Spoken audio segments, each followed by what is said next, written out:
There was never a time where I consciously made a decision to create a body of work that involved children being caught up in conflict.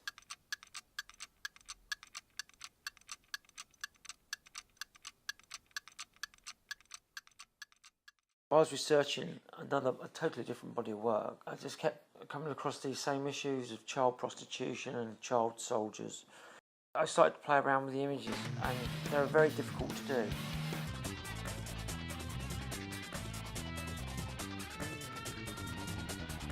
It's intimidating to work with images like that, but you're interpreting life. It's a tough body of work to do, because how do you apply an aesthetic to something so harrowing? I felt like there should be some sort of direction to it, and you can never relate to that as an experience. I had to find something, so I tried to produce a linear path through the work.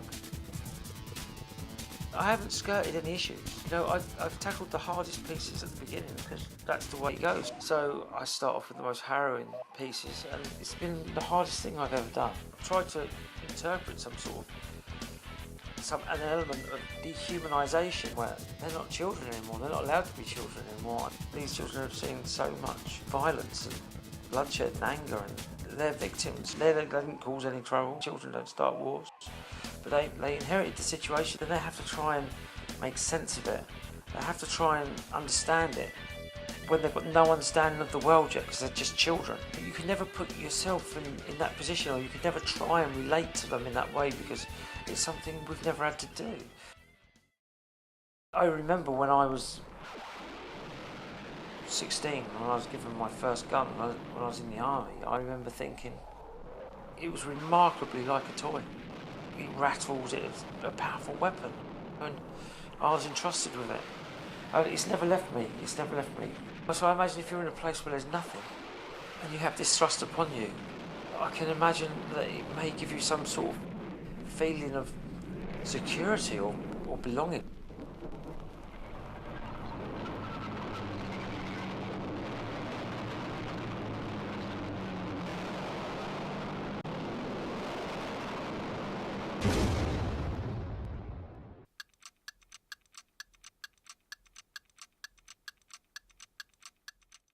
So I've sort of used real footage, real life. I've used as many real images as I can. I've worked into them, painted into them, chopped them up. And I've sort of been a Frankenstein. I've taken all these pieces and built these scenarios out of real life things. Pictures of guns from the scenes, bodies. And I've created this world. It can't make sense, because it doesn't. I've really tried to emphasise that point. It's fundamental to the work. It's a very difficult subject, but it goes from tragedy to hope.